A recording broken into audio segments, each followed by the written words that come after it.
Hello, my friends. Welcome aboard. Are you happy? Are you feeling good? Are you comfortable? Good. Well, today we're going to look at the Bit-8, okay? It's pretty neat. I'm going to do what I always do. We're going to break it down. I'm going to explain what some of these knobs do for you. And then maybe we'll go through a couple possible uses for it. There's many reasons why you might want to use it, but we'll look at one or two of them. Okay? All right. Let's start the show.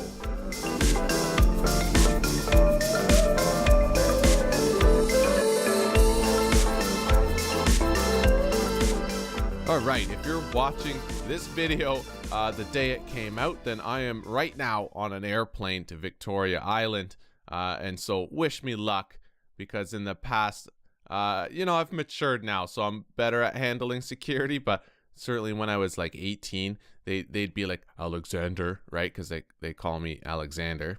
Alexander, can you open the front pocket of your backpack and show us what's in there, please? And I'd be like, oh, I don't know, what could it be, right? And like, maybe not like that. And then it's a pack of cigarettes. Not harmful to anybody, is it? Right? And my girlfriend would be like, no, just stop, don't do that. But I've matured a lot since then, and so I probably am not having that issue. Right? My own big mouth issues, yeah, those go away a little bit when you grow up a few more years. So I think everything's going fine. Anyway, let's look at this Bit-8. Okay, let's talk about relative things to this video instead of my own personal life. The Bit-8 is essentially the digital equivalent of analog distortion. So if you've ever played guitar on like an old tube amp, and I mean those like an old school amp where it has vacuum tubes that look like giant light bulbs in the back, and you overdrive that amp, it's got this really beautiful kind of rich, comfortable sounding distortion to it that you've heard for years and years in your life in a lot of songs. Or if you've heard like a vocalist sing into an old Neve or SSL console, you've listened to this kind of analog distortion. It's got a really nice kind of harmonic richness to it, and so analog distortion is always what everybody's going for. And so a lot of other devices, for example, let's see, like the Bitwig amp. Oh, what did I do? The Bitwig amp.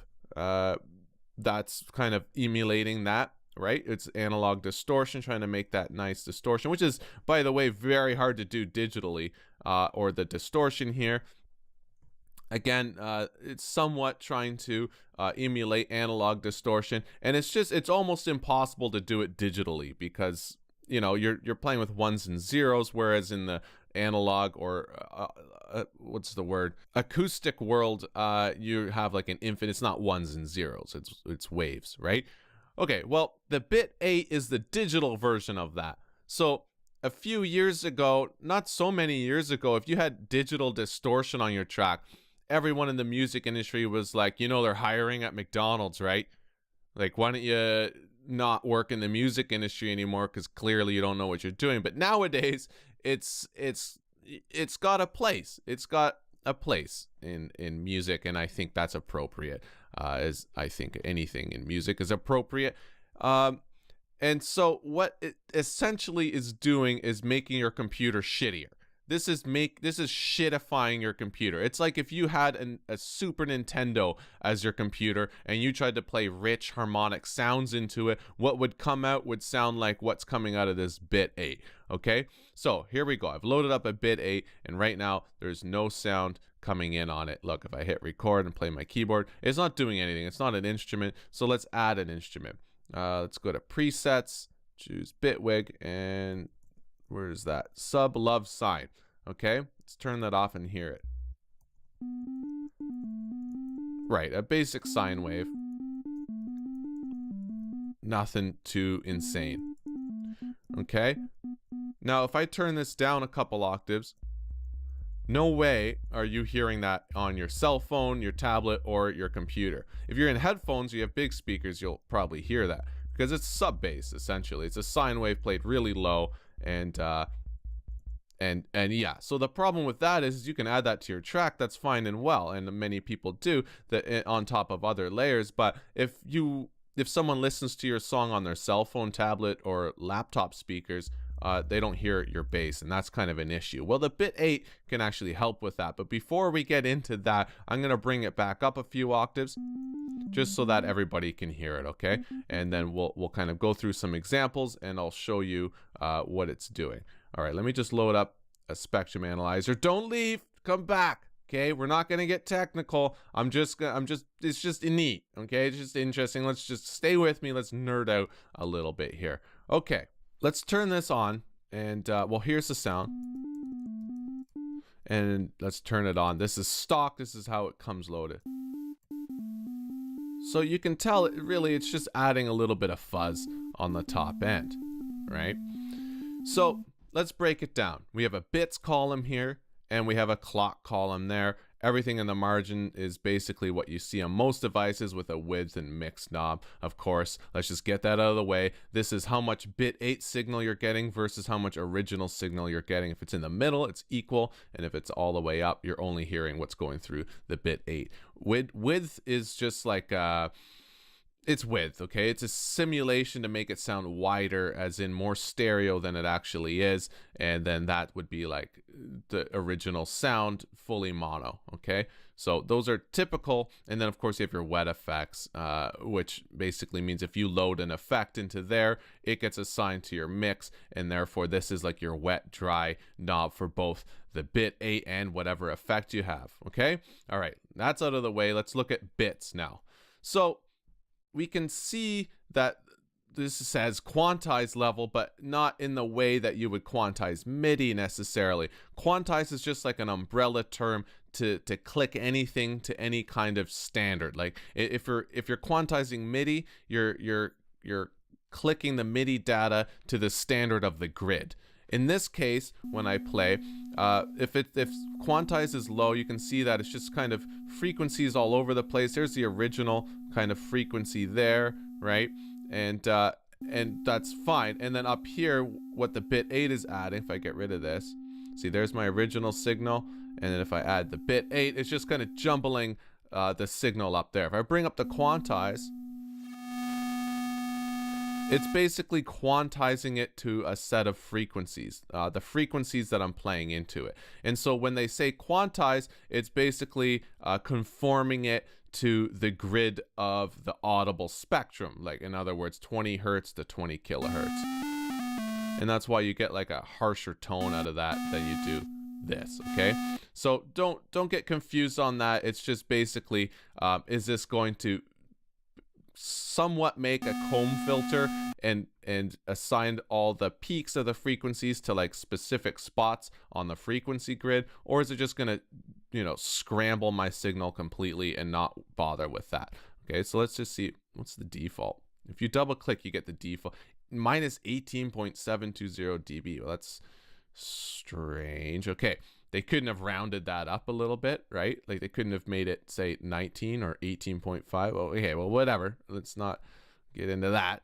And then the threshold. Basically, if your threshold is all the way up, see, no sound is coming through because this is set to 0 dB and this is not outputting 0 dB. And so therefore none of the signal is going through the Bit-8. Where if I go all the way to the bottom, every signal that passes through here is getting Bit-8ified. Okay, it's getting 8-bitted. And so you can set it so that you can just, here, I'll play a key, and then we'll bring the threshold down slowly, and you can hear when it's just starting to kiss the frequency. There it is, right? If I just touch it, so it's just getting the peaks of the sound. We're down here, it's getting all the sound. Okay, and that's basically it. So just quick recap, this is saying, is it gonna conform all the frequencies to a specific grid, as in the grid of the audible spectrum, or not? Is it just gonna scatter the noise that it adds? And then this is how much of my signal is getting bitted, or getting downsampled is probably a better word for that. Okay, so over here in the clock column, again, don't get too confused. When they say clock, it's like, well, when you record audio through an interface, okay, your interface is taking an acoustic signal and converting it into digital ones and zeros. So it's basically taking like right now my voice is coming out of my mouth acoustically, right? It's just like moving air molecules, and somehow it takes that and turns it into ones and zeros. But it just can't send a constant stream of ones and zeros necessarily. Well, it does, but it has to have like a start and end to like a package of signals. Okay, so you have like, say like 10 10 is 10 like 20 times, and then that's like one little packet, and then it puts it in like a little canoe and then sets it sail down the USB into the computer, and then that's basically it. Well, if your computer is set properly, then it knows at the beginning, it knows where the beginning and end of each little packet of data is. Okay, so it receives the canoe.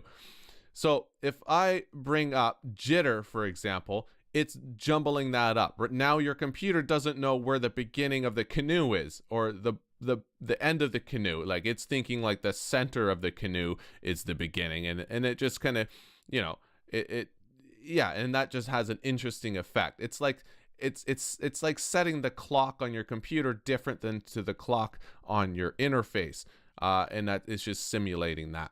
Frequency is basically moving this guy left and right. Okay, so essentially what I was saying about it conforming to the frequency grid, if you see this, oh, I should probably bring that down.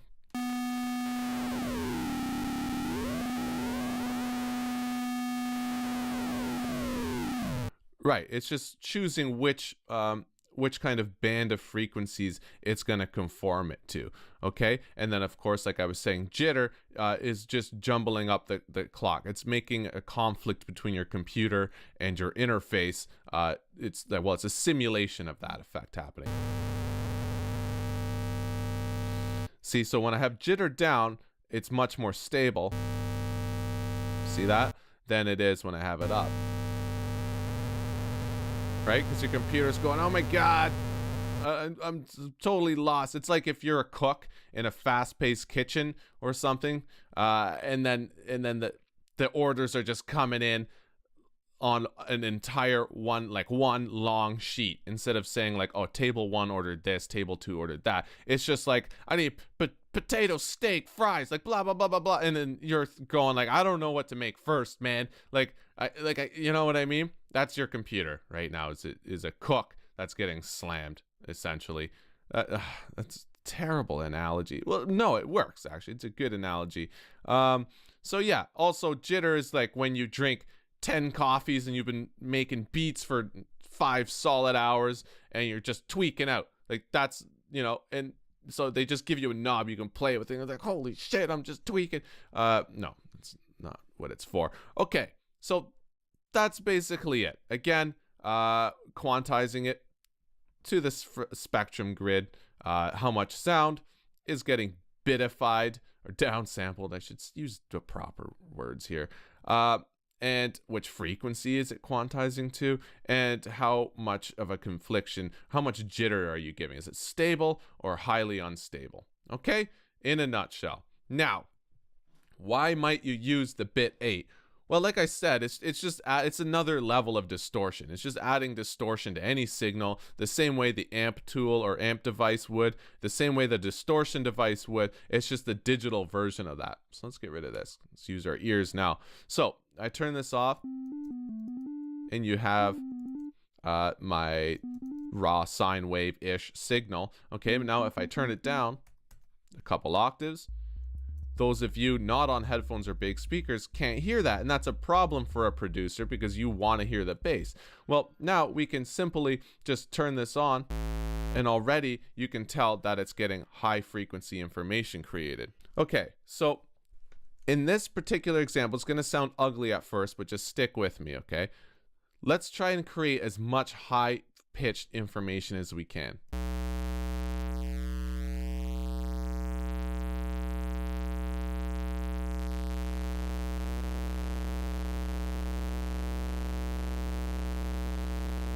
That's pretty good. So, sure, you can now hear the bass line inside the speakers of a phone, laptop, or tablet, but it's not necessarily all that exciting sounding, is it? It's kind of crappy sounding. Well, we can bring in our old friend. I have it in EQ, the ladder filter. I just love this thing. You notice I use it a lot. You can use the other filter too, and I'll show you that too. You know what? I'll load it up right now. Loading up a filter. Okay. All right, and I'm going to turn that off. Now, check this out. I'm going to set all these to 0. Remember, you just double click to set it to 0. All right, let's hear. So now you're cutting off those harsh high frequency sounds, and you're just bringing up a little bit of those into the audible spectrum of like a phone, for example. Phones are the worst, so just go for the phone. So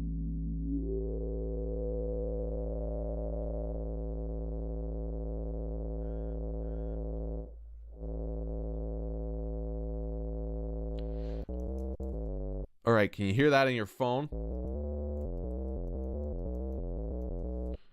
Or maybe not. I'm not on a phone. I'm using headphones right now. So you'd have to play around with it and test it out. But essentially, you've used the Bit-8 to create distortion. What distortion does is bring low frequencies into the high frequency spectrum, and then we filter some of those out depending on what we want to do to kind of make the bass occupy more space in your song, and therefore you'll be able to hear the bass line at least a little bit inside any device.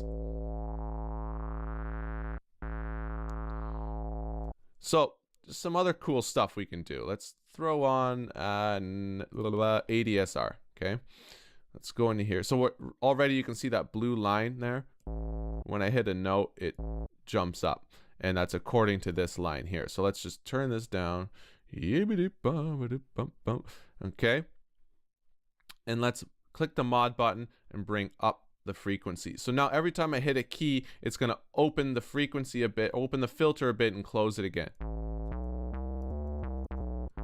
So it really underlines the start of the note. Do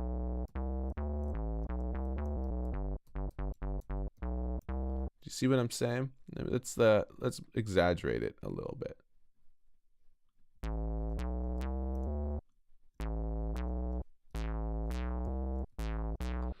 Do you see? And those little clicks, that kind of opening of the filter really fast and closing, helps the listener kind of understand where the beginning and end of each note is, depending on the effect you're going for. Of course, you might not want to do that, but it's just interesting to know. And we can do the exact same thing with the filter. So let's delete the ladder, bring in the filter, and let's have a listen.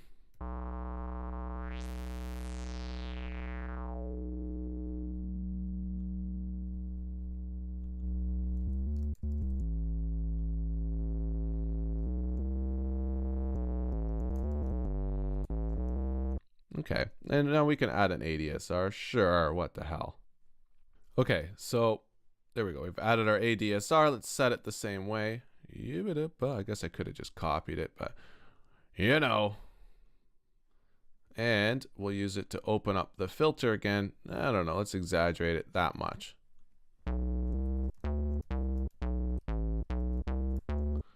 And this one you can visually see what's happening there.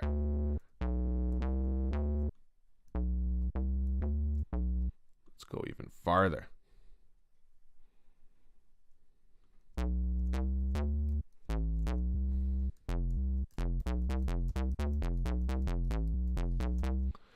Right.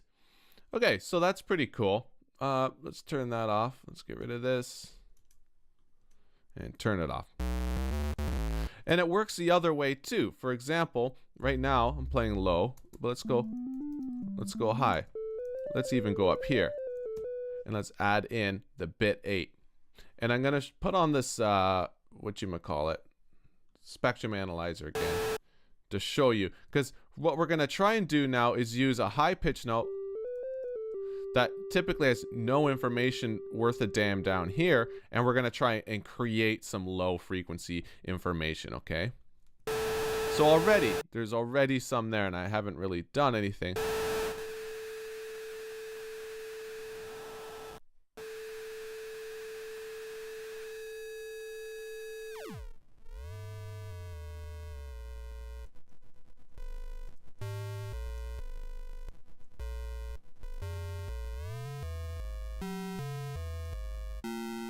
So we're getting some pretty nice looking information down there. So why don't we just filter some of that high out and see what happens. So let's bring that in.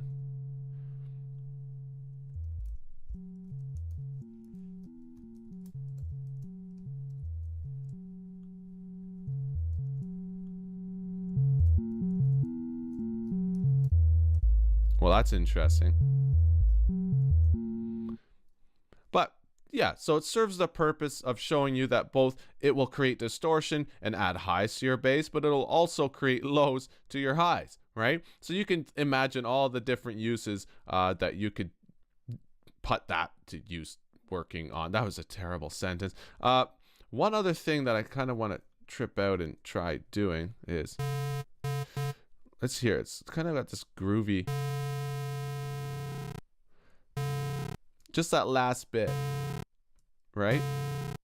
When I go from, say, 19 to 12. Let's throw an 80 SR on there. Yeah. And I think I have to go start there. Let's do the same thing. A little bit of that. Bring the attack down. And we'll just mod this down just a hair. Maybe more. Ow! I have to go the other way.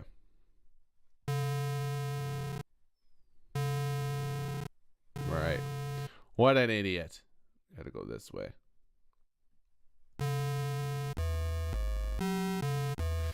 Nope. Did it again.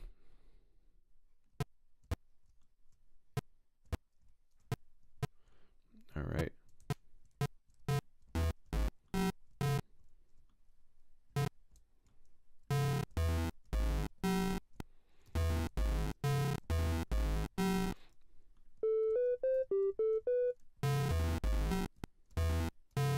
Anyway, just messing around now. But you get the point. So the Bit-8 tool, pretty groovy, pretty trippy, something that you should definitely explore using if you want a different level of distortion. If you want the digital kind of distortion. It's like playing through your Super Nintendo system. Okay? All right, guys, be good to each other. Take care of yourself.